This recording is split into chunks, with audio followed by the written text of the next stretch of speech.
Beck, try to work with me on this, because this may sound like the dumbest thing I've ever said in 4 years on radio. Like, it may be.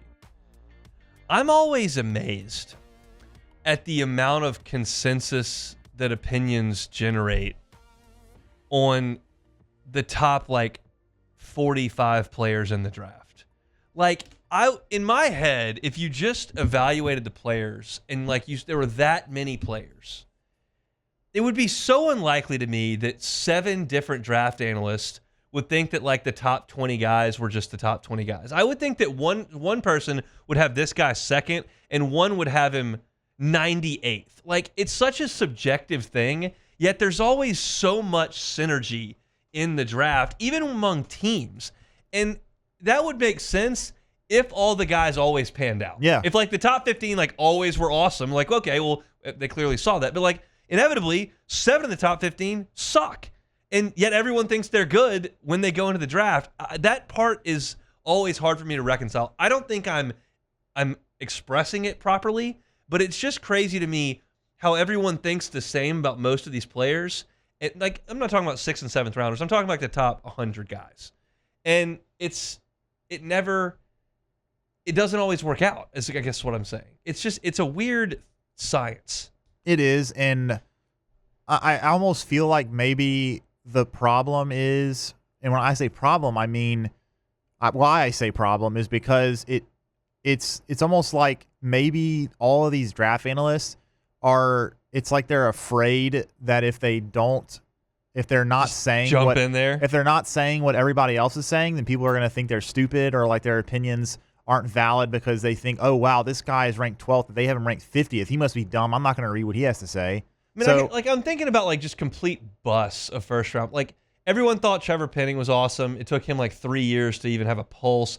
Evan Neal who's from Alabama, who went to the Giants. He can't play, and everyone thought he was awesome. It's just, I don't know. It's a weird type deal, and I preface that by saying that I heard yesterday on Matt's show he had a draft analyst on. And a direct quote out of that guy's mouth was, it's got to be a consensus among, if you asked 100 draft analysts, 100 of them would say that Will Campbell is the best blocker in this class.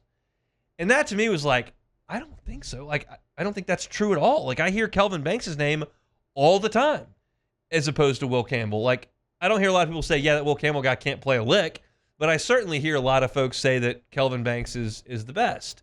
And then I saw a story on ESPN.com today where ESPN had 4 different draft analysts, Kuiper, Miller, Reed, and Yates, all give their top 5 players at every position on the field. And so I said, okay, well, I just heard a draft analyst yesterday on Matt's show say that everyone says Will Campbell's the best. So let me go look. And I looked at offensive tackle, and it started with Mel Kiper. And he said Kelvin Banks, number 1. He also said Will Campbell, number 2.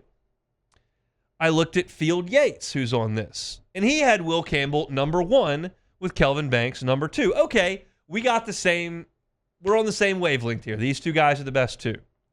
But then you look at Miller and Reed, and I'll read you Matt Miller's top 5 offensive tackles.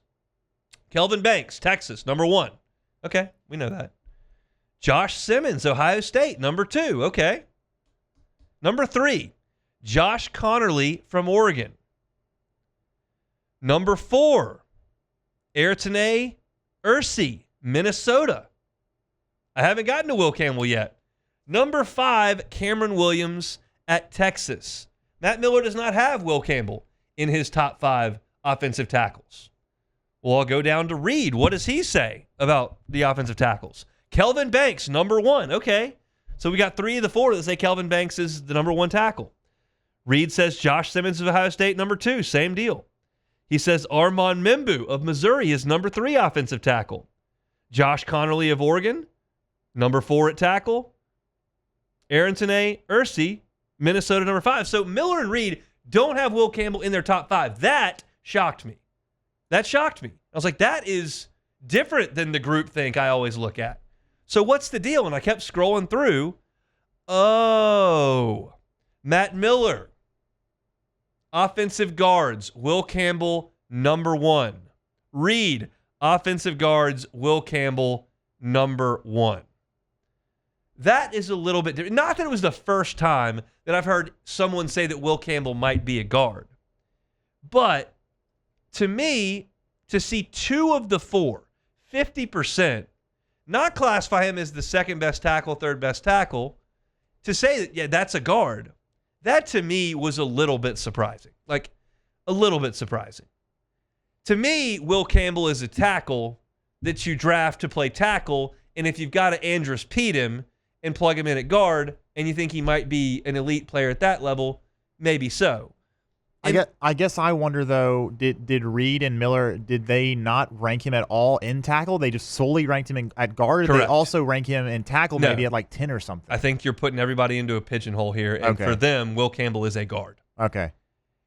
And so it's I think the knock on Campbell is the arm length. I think that's probably what we're going to hear. And trust me, nobody's here to watch me scout players and tell you exactly how they fit into the NFL. That is not why I'm sitting in this chair 1 to 3 every day.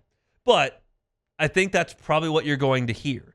Because, like, as far as pass protection goes at offensive tackle, I don't know that you've had a better 3-year run than Will Campbell's.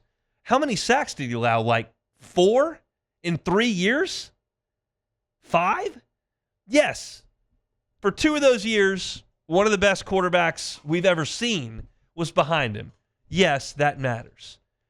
And Garrett Nussmeier did get the ball out very quickly this year, but he ain't exactly Jaden Daniels or Carl Lewis back there evading pass rushes.